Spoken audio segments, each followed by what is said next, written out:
and gentlemen, Dennis Day. Oh,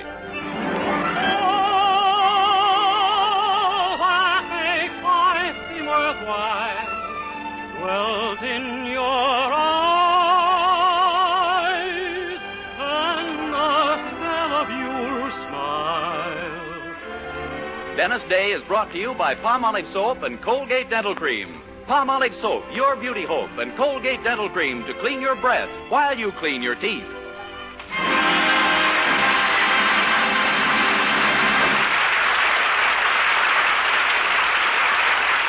The Dennis Day Show with Barbara Eiler, B. Benaderet, Dink Trout, George Dooning in the orchestra, and yours truly, Vern Smith, is written by Frank Galen and stars our popular young singer in A Day in the Life of Dennis Day. Here's Dennis to sing A Fellow with an Umbrella. I'm just a fella with an umbrella, looking for a girl who'll save her love for a rainy day.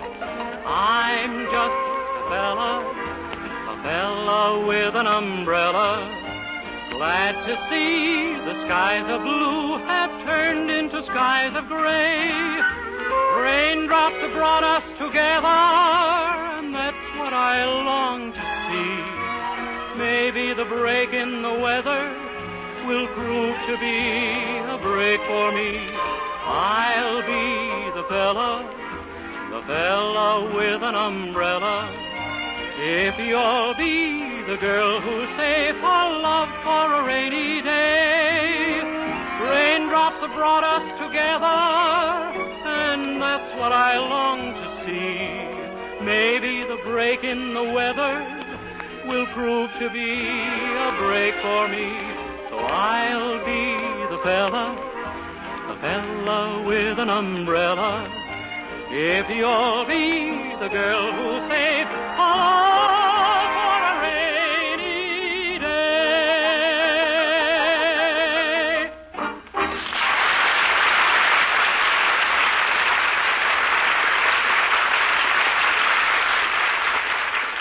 And now, here is a very important announcement. Palmolive Soap is giving away prizes worth $67,000. A grand prize of $25,000 in one lump sum, or $100 a month for life. And that's not all. There are thousands of prizes in Palmolive's big treasure chest contest. 1949 Ford sedan. Westinghouse laundromat. From Silver Fox scarves. Toastmaster toasters. Yes, 2,336 prizes in all. And it's easy to enter. Complete the last line of this jingle. A fresher, brighter-looking skin is something I would like to win. I'll get Palmolive Soap today. Dee-da, dee-da, dee-da, dee-da. Write your last line on a plain sheet of paper or get an official entry blank from your dealer which gives you the easy rules. Include your own and dealer's name and address and mail with the black bands from one regular and one bath-size cake of Palmolive Soap to Palmolive, Box 92, New York 8, New York. And now, here's the jingle once more. A fresher, brighter-looking skin is something I would like to win. I'll get Palmolive Soap today. Dee-da, dee-da, dee-da, dee-da. Mail your entry blank with the black bands from Palmolive Soap to Palmolive, Box 92, New York 8, New York. Enter early, enter often. Get Palmolive Soap for a lovelier complexion. Remember, doctors prove Palmolive's beauty results.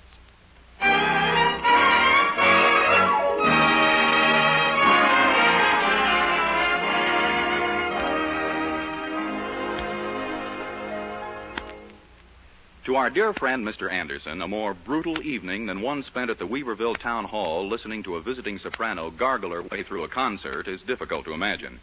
Yet it's exactly this ordeal he faces tonight, for Mrs. Anderson considers the affair a cultural must. Naturally, he'd give his eye teeth to be absent, but in view of his wife's feelings in the matter, a refusal might entail the loss of some of his front ones as well. So we find him now pouring out his woes into the sympathetic ear of our young hero, Dennis Day. Oh, now it can't be that bad, Mr. Anderson. Oh, it's worse, my boy. Imagine sitting there all night while some woman yowls herself blue in the face. Well, refuse to go. You're a man. You wear the pants in the family, don't you? Oh, sure, I wear the pants all right. Only Poopsie keeps cutting the suspenders. Oh, in other words, she says you have to go, huh? Oh, no. No, all she said was whether I go to this concert or not was a matter of my own volition. Volition? It's from the Latin. Means either go or get carried. Oh, I see. I don't know how much longer I can stand this treatment, Dennis. Someday I've got to assert myself with my wife. Someday I've got to assume my proper place in this marriage before it's too late. How long have you been married now? 25 years. Yeah, you better hurry or the honeymoon will be over. I'm going to. Dennis, my mind is made up. I'm not going to that concert. I'm finally going to tell Poopsie off.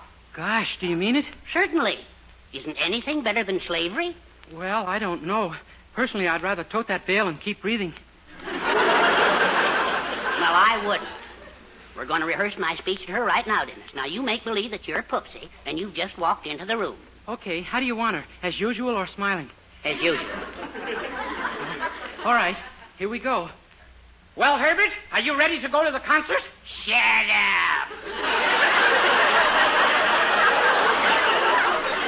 What? I asked you whether you were ready to go to the concert. Stop flapping your big trap. I'm not going to any concert tonight or any other night. Understand, kiddo? And if you don't like it, you can lump it. Want to bet which one she does? I'd just like to see her try it. Those are going to be my exact words, Dennis. I'm going to tell her plenty. I'm going to... Well, Herbert, are you ready to go to the concert? Yes, Poopsie.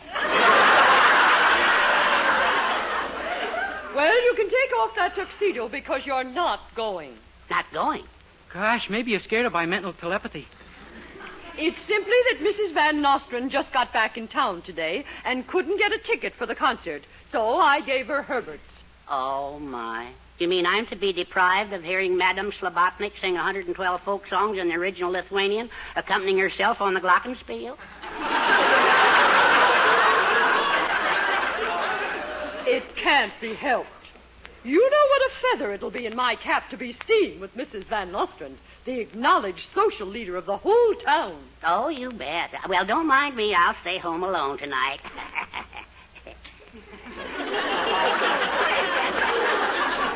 Don't be so happy about it. I've hidden your binoculars. And besides, that blonde moved out yesterday. Oh, Now come along upstairs and help me get dressed. yes, dear. And this time take off your shoes. Last time you laced up my corset, I had the imprint of your heel on my back for a week. At your service, love. Oh, hi, Mildred. My, you look very nice. Oh, thank you, Daddy. Well, what do you think of me, Dennis? Boy, is that a dress. My new strapless formal. And judging from the look in your eye, you kind of like it. Yeah, I was just thinking, if you tell me how you keep it up, I could throw away my garters.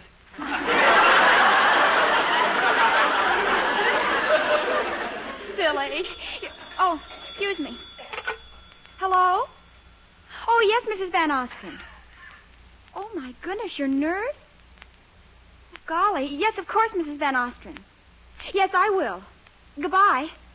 Oh, gosh. Mildred, what seems to... Was that the phone, Mildred? Yes, Mother, and I'm afraid it's bad news. Mrs. Van Ostrand's nurse just quit, and she can't get anyone to stay with little Gerald, so... You mean she can't go to the concert? But she's got to. I've told everyone in town I'd be with her. But, Mother, if she can't find anyone to take care of... Wait a minute. Dennis. Oh, no, not me. That Gerald is the worst little brat in town. Dennis, I want Mrs. Van Nostrand at that concert. Is that clear? Are you kidding? I wouldn't stay with her son for $1 million. Dennis Day. You think 50 cents an hour would be too much?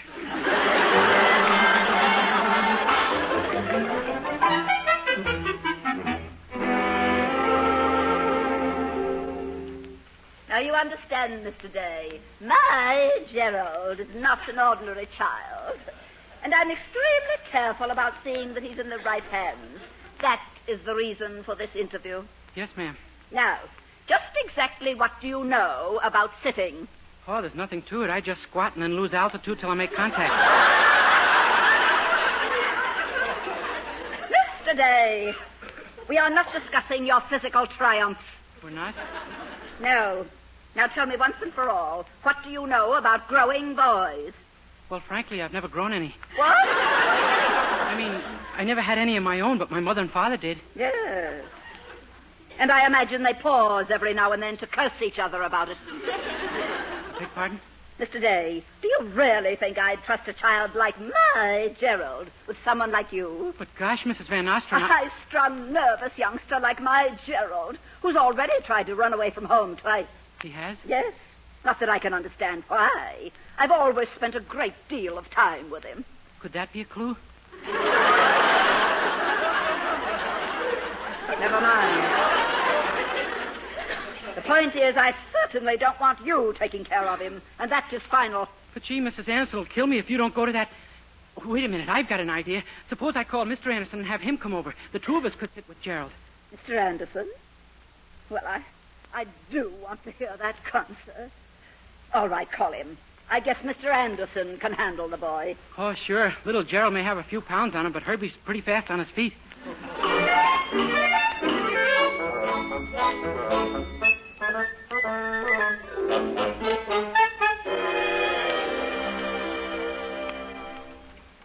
Come on, Gerald, let's finish your homework before Mr. Anderson gets back with the ice cream.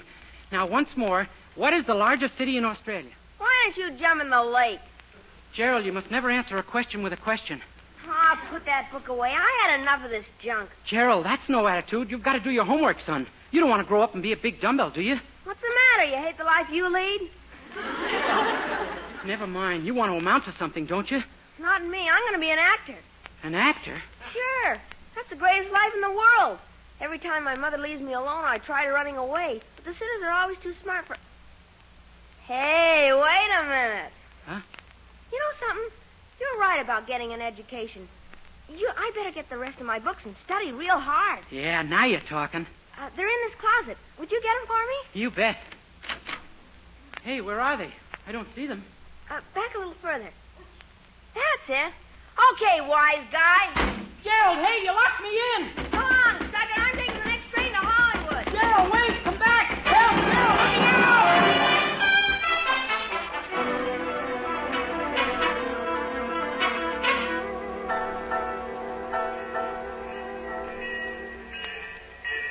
Dennis, are you sure he came down here at the station? You see him anywhere? No, but Oh, wait a minute. There he is. Huh? See? On the other side of that iron gate. Oh, my gosh. We can't even get our hands on him. How can we stop him from getting on that train? Come on. I have an idea. Maybe we can talk him out of it. Just follow any lead I throw. Okay. Hello, Gerald. You mean goodbye, sucker. My train leaves in 5 minutes. Okay. If you want to go to a sad, unhappy, uneducated life, that's your lookout. What do you mean, uneducated? Who you saying ain't got no education? You. Don't you know you can't be an actor unless you know how to speak English? Okay, so I'll go on the radio. That Jimmy Durante does okay without the English language. Gerald, I'm glad you mentioned him. You think Jimmy Durante's a happy man. I happen to know that behind that gay, carefree nose beats a broken heart. Yeah? How would you know? Well, I'm going to tell you a secret I've never mentioned in public before. My real name is Jimmy Durante, Gerald. What? You're nuts. You don't believe it, huh, kiddo? Okay, I'll tell you a story. I'm driving down Sunset Boulevard one day in my moron-colored convertible with the white sidewall tires. I'm dressed in me usual Hollywood fashion, to wit, me violet beret, me orange-colored sweatshirt, open enough to show a glimpse of me heliotrope waistcoat, bedecked in me fuchsia slacks with chartreuse open sneakers. All of a sudden, a motorcycle gendarme flags me to the curb. I says, "What's the matter?" I was only going 50 miles an hour. And he says, "I know. I just wanted to hear you talk." How was I mortified? And Gerald, what did I have to talk about? Did I know the biggest city in Australia? No. Did I know how to square a hypotenuse? I don't even know what they eat. Don't grow up like me. A miserable, uneducated millionaire, Gerald. It's ignominious.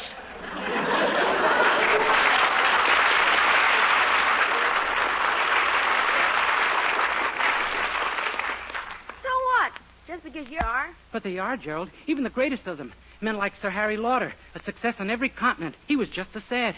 Sir Harry Lauder? Who's he? Oh, he was before your time, Gerald. Way back in the beginning of show business, when they didn't even know whether Phil Spitalny's orchestra would be a boy or a girl.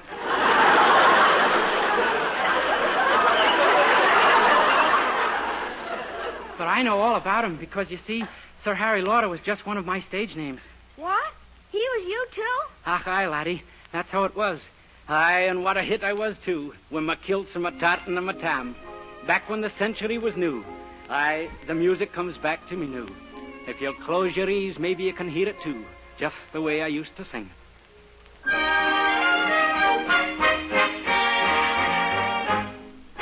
I've seen lots of bonny lassies on my travels wide, but my heart is centered new on bonny Kate McBride.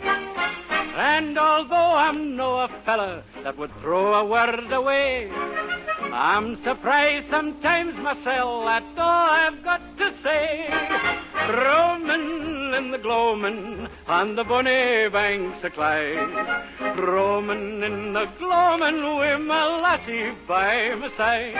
When the sun has gone to rest, that's the time that we love best. Oh, it's lovely roamin' in the gloamin', man, I'm telling you.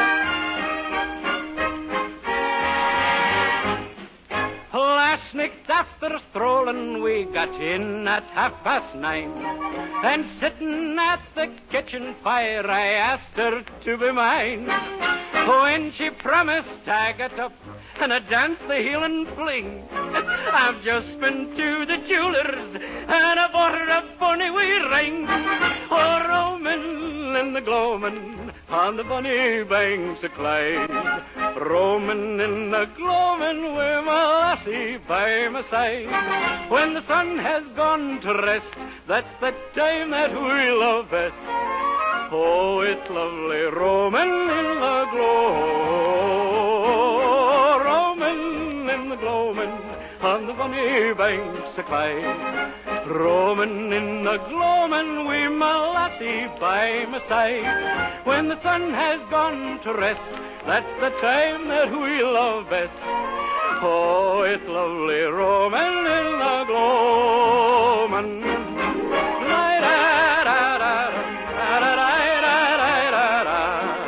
Oh, it's lovely roamin' in the gloamin'.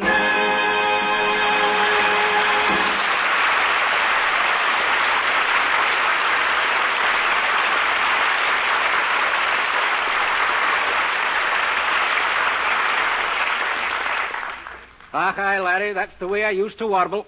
But when I get home at night to my 150-room house and my 1,200 servants, my head butler used to say to me, "Blimey, good evening, you bally-bloomin' lordship, sir." "Greetings, Tiffin, old man. Aching it's as happy as every year, this brabrick moonlight night to night, I see." Yes, your lordship, much happier than you. Aye. For you see, you didn't concentrate on your education when you were little Gerald's age. Aye. And now, in spite of your great wealth, you don't know the biggest city in blinking old Australia. Aye. Aye. Right so, Governor. You see what I mean, Gerald? Oh, who cares about an old Scotchman? You just show me a big success on the American stage who feels that way. All right. Have you ever heard of the Andrews sisters, my boy? Now, don't tell me you're all three of them. Oh. No, that'd be silly. I'm only one. What? Sure. And my friend here, Mr. Anderson, is another. You hear us sing and you think we're happy. But are we? Listen closely and see if you can't detect a sad note beneath it all.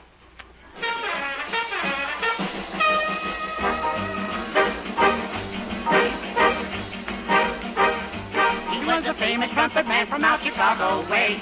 He had a boogie style that no one else could play. He was the top man of his craft.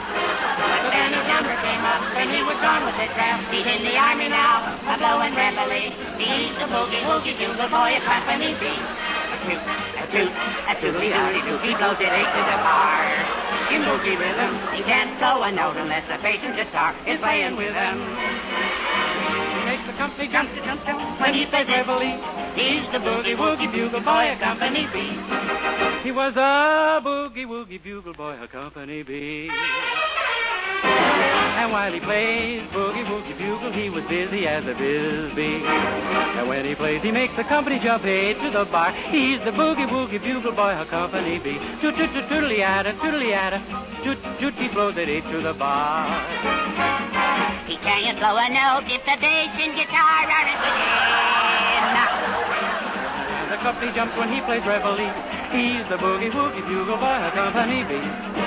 Da-da-da-da-da-da-da-da-da.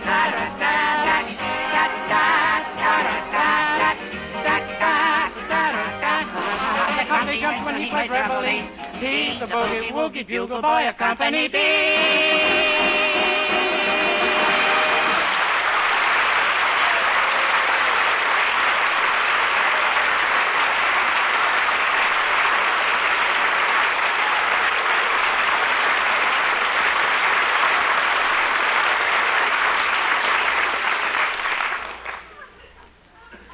Gee, that was super, Maxine.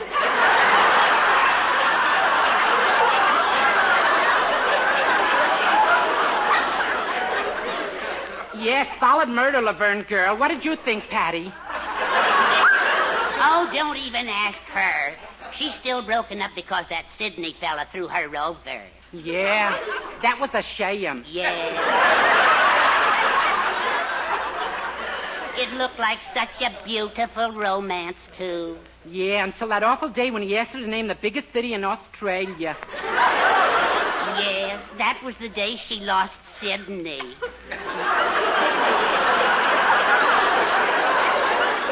What good are all the diamonds and yachts and Cadillacs and swimming pools? She can't even name the biggest city in Australia. Oh, I'll bet she wishes she had concentrated on her education when she was Gerald's age. Say, if we know the name of the biggest city in Australia, we could tell her and maybe she could get Sydney back. Yes, let's see now. What could it be? Kangaroo? No. Gee, that Sydney can ask some tough ones. Wait a minute. Sydney. That gives me an idea. I think I've got it. What? It's Singapore. Of course. See, Gerald, the Andrews sisters have their troubles, too. Yeah, I guess so. I tell you, they're all unhappy. Every last one of them. Jack Benny, Al Jolson, Sophie Tucker. Gosh, Sophie Tucker, too? Oh, the unhappiest of them all, and I ought to know. Oh, no, you don't mean... Yep, my maiden name.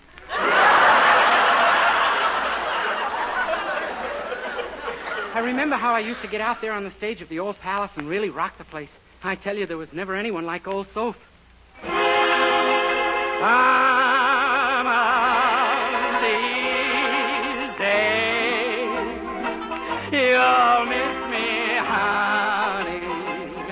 Some of these days, you'll feel so lonely. You'll miss my hugging. You'll miss my kissing. You'll miss me, honey, when you go away. I feel so lonely just for you only. For you know, honey, you've had your way. And when you leave me, I know it will grieve me. You're gonna miss your big fat mama some of these days.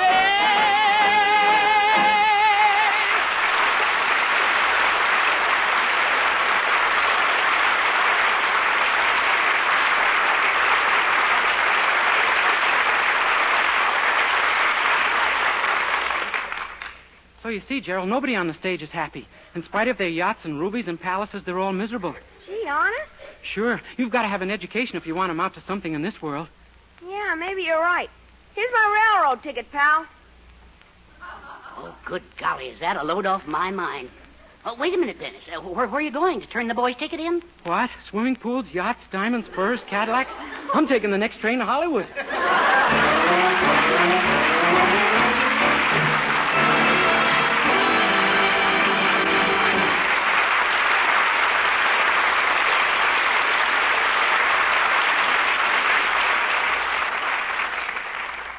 Colgate Dental Cream cleans your breath while it cleans your teeth. No other toothpaste does a better job of cleaning teeth than Colgate Dental Cream. For Colgate Dental Cream has a safe polishing agent that cleans your teeth both gently and thoroughly, brings out their natural sparkle and beauty.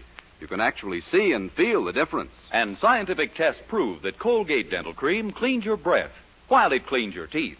Yes, actual scientific tests prove conclusively that in 7 out of 10 cases, Colgate instantly stops unpleasing breath that originates in the mouth. Colgate Dental Cream is famous for its wonderful wake-up flavor, too. Nationwide tests of leading toothpastes prove that Colgate's is preferred for flavor over every other brand tested. Yes, preferred over every other brand tested. And no wonder. For Colgate Dental Cream is the result of constant effort to produce the finest toothpaste in the world today. For cleaning teeth, for flavor, for sweetening breath. So see if you don't agree with the millions who have made Colgate Dental Cream America's favorite toothpaste. Try Colgate Dental Cream to bring out the natural sparkle and beauty of your teeth. For a wake-up flavor you'll thoroughly enjoy. And always use Colgate Dental Cream after you eat and before every date to clean your breath while you clean your teeth.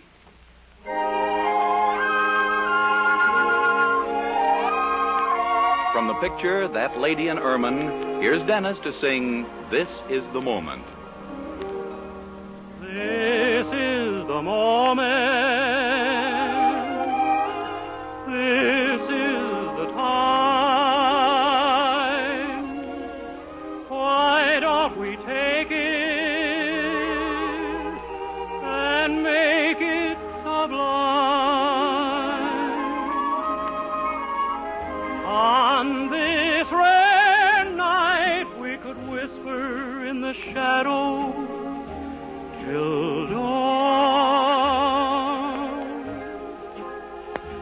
As skies go bright, I'll be sorry that the shadows are gone.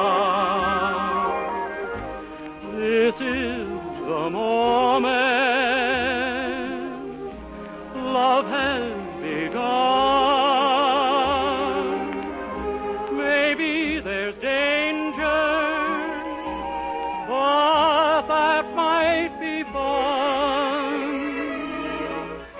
I used to say if the right one came my way, I would know it in a moment. This is the moment.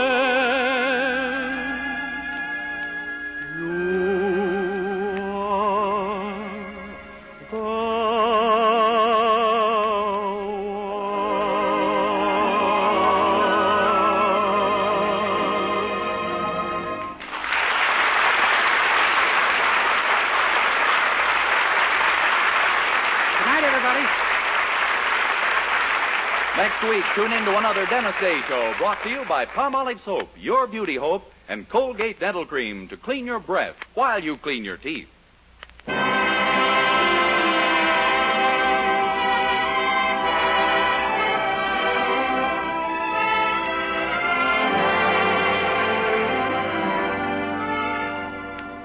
For soft, gleaming, glamorous hair, try Luster Cream Shampoo. Not a soap, not a liquid, but a dainty new cream shampoo. In tubes or jars, whichever you prefer. Be a lovely Luster Cream girl. Dream girl, beautiful Luster Cream girl. You owe your crowning glory to a Luster Cream shampoo.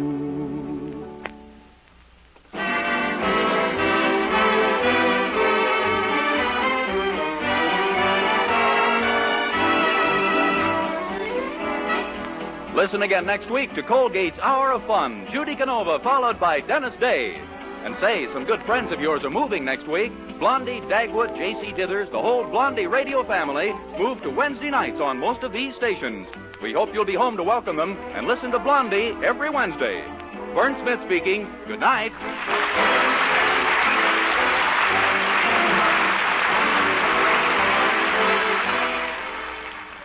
This is NBC, the national broadcasting company.